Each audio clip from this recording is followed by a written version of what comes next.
Hey, what's up, viewers? Patrick from Bob vs. Only, back in Viz, episode number 7 through 9 of Psalm Week and Bob verse of the day. Psalm 147:3 says, He heals the brokenhearted and binds up their wounds. Psalm 16 verses 8 through 11 says, I keep my eyes always on the Lord, with him at my right hand. I will not be shaken. You make known to me the path of life. You will fill me with joy in your presence, with eternal pleasures at your right hand. And Psalm 46:10 says, He says, Be still and know that I am God. I will be exalted among the nations. I will be exalted in the earth.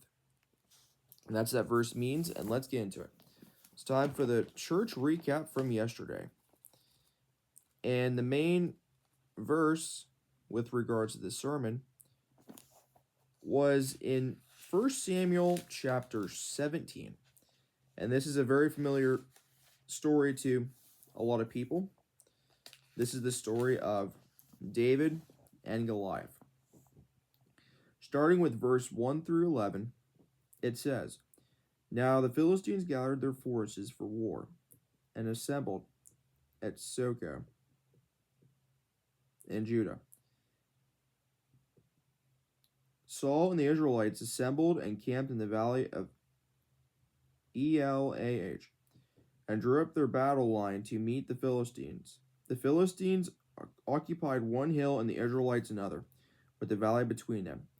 A champion named Goliath, who was from Gath, came out of the Philistine camp.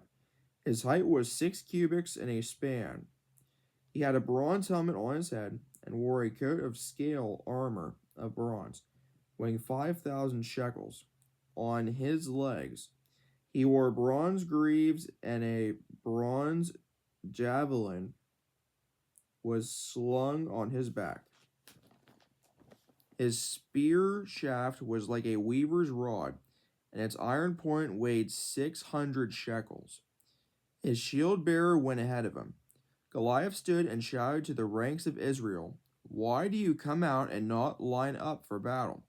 Am I not a Philistine, and are you not the servants of Saul? Choose a man and have him come down to me. If he is able to fight and kill me, we will become your subjects. But if I overcome him and kill him, you will become our subjects and serve us.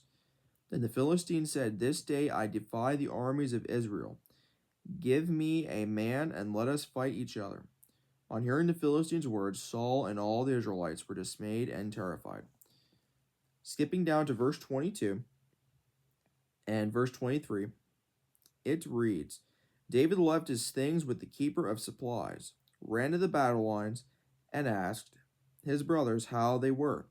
As he was talking with them, Goliath the Philistine champion from Gath stepped out from his lines and shouted his usual defiance, and David heard it.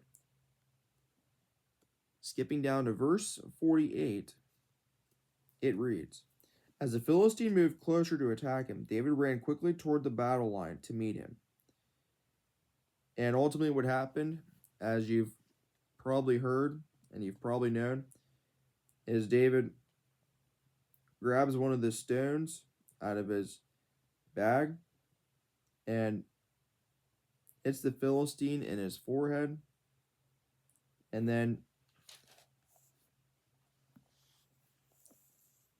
he cut his head off with Goliath's head off with the sword. And that's all for the verse portion, and that's going to do for the video. Thanks for watching, and thanks again, viewers. In every way, God's way is always the best way.